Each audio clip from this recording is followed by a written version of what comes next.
दोस्तों, आज मैं आपके लिए डॉक्टर सर्वपल्ली राधाकृष्णन की जयंती के मौके पर बधाई देना चाहता हूँ। प्रिय छात्र छात्राओं, अभी तक आप लोग इस संशय में फंसे हुए हो कि कक्षा 11 का इंग्लिश का जो सेक्शन बनाया गया है, इंग्लिश की जो बुक्स ली गई हैं वो कौन सी हैं, आज तक समझ में नहीं आ पा रहा है।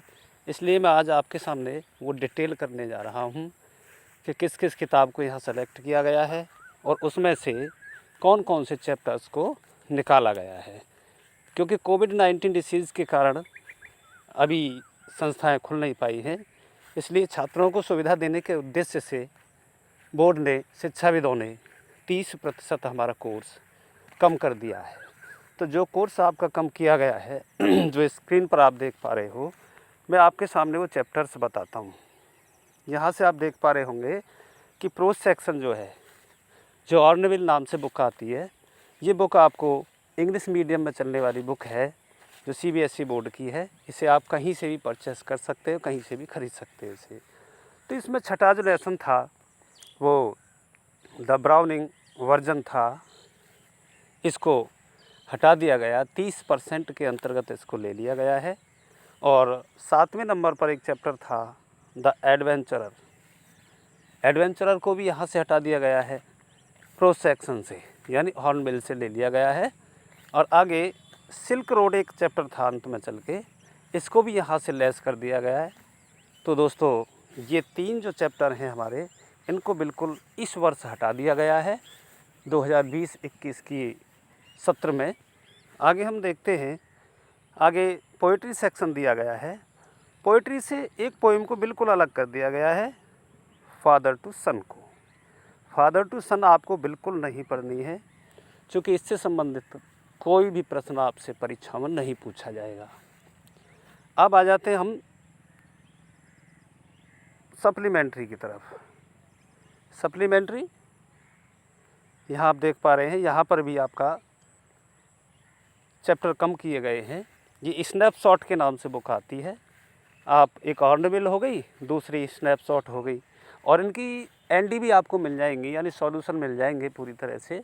उनको आप ध्यान से देखें। जो मैं आपको बताता जा रहा हूँ वो चैप्टर आपको बिल्कुल ही नहीं पढ़ने हैं, उनको टच ही नहीं करना है।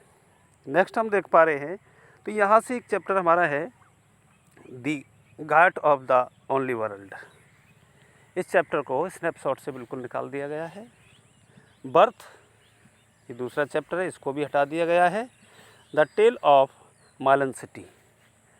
तो छात्रों, ये ध्यान रखना है आपको, हॉर्नबिल से आपके 3 लेसन्स हटाए गए हैं, पोएट्री सेक्शन से फादर टू सन हटाया गया है, और स्नैपशॉट से आपके 3 लेसन हटाए गए। इस तरह से 7 लेसन्स को यहाँ पर कम कर दिया गया है। और मैं आगे बताता हूँ, ये लेसन्स कम हो जाने के बाद हमारे कोर्स में कौन कौन सी बुक्स रह जाती हैं, तो वो भी मैं अभी आपको बताने जा रहा हूँ। अब हमारा जो कोर्स रह जाता है ये आपके सामने है। हम अगर ऑर्नामेंट की तरफ चलते हैं, जिसमें प्रोज सेक्शन, पोएट्री सेक्शन अलग होता है, तो प्रोज सेक्शन में आप देख पा रहे हो the portrait of A lady. ये पहला ही चैप्टर है, इसको हटाया नहीं गया है, इसको आपको तैयार करना है। दूसरे नंबर पर we are not afraid to die. यहाँ इसमें ऐसी कहानी है कि अगर हम साथ साथ रहें तो हमें मरने से नहीं डरना चाहिए, यानी हम मौत का सामना नहीं कर सकते एक साथ चलें तो। डिस्कवरिंग टट, ये चैप्टर यहाँ शेष रह जाता है 3 को हटाने के बाद। लैंडस्केप ऑफ द सोल, ये भी आपको तैयार करना है। द एलिंग प्लेनेट, ये भी आपको तैयार करना है।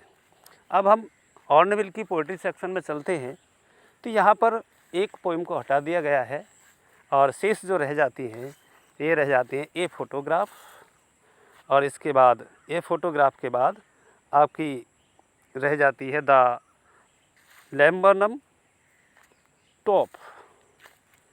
चौथी पोइम है आपकी चाइल्डहुड। केवल इनको ही तैयार करना है दोस्तों। तो 5 चैप्टर आपके यहाँ बन जाते हैं, और 4 इसकी पोइम्स रह जाती हैं।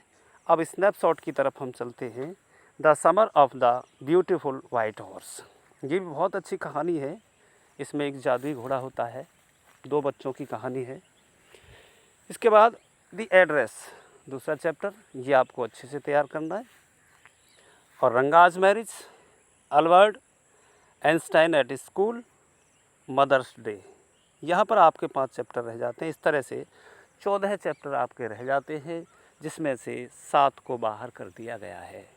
दोस्तों यहाँ पर आपको मैंने वो सिलेबस दिखाया, क्या निकाला गया है इसमें से और क्या इसमें आपके सामने छोड़ दिया गया है। तो जो चैप्टर मैंने आपको बताया इनको बिल्कुल भी टच नहीं करना है। आगे बात करते हैं हम कि किससे क्या पूछा जाएगा, कहाँ से कितना पूछा जाएगा। तो आप हॉर्नबिल के सिलेबस के अनुसार रीडिंग से आप देख सकते हैं। 1 long passage followed by the 3 short answer. इसमें 3 पैसेज देगा, एक पैसेज उसमें से 3 शॉर्ट क्वेश्चंस को आपसे निकलवाएगा और 2 वोकेबुलरी क्वेश्चन पूछेगा जो आपके 1.5 नंबर के होंगे। 9 नंबर के वो 3 क्वेश्चंस होंगे। शॉर्ट भी किया है, यहाँ मार्किंग भी बढ़ाया गया है। आगे देखते हैं report writing, note making and summary, essay, article, letter to the editor, business letter, complaint letters, इस तरह के लेटर्स आएंगे। ग्रामर की बात करते हैं 10 very short answer type question on narration, जैसे कि सिंथेसिस से संबंधित पूछेगा, ट्रांसफॉर्मेशन से भी पूछेगा एक क्वेश्चन, सिंटैक्स से भी पूछेगा, इडियम्स एंड फ्रेजेस आएंगे, फ्रेजल वर्ब भी पूछेगा, सिनोनिम है, एंटोनिम है, वन वर्ड सब्स्टिट्यूशन है, होमोफॉन्स है। यानी कहने का मतलब ग्रामर सेक्शन आपका पहले के जैसा है। आगे translation from Hindi to English, Hindi से अंग्रेजी में ट्रांसलेशन कराएगा आपसे। इस तरह से पोइट्री सेक्शन में चलते हैं हम, तो 3 शॉर्ट आंसर टाइप क्वेश्चन इसमें से पूछेगा, एक सेंट्रल आइडिया पूछेगा।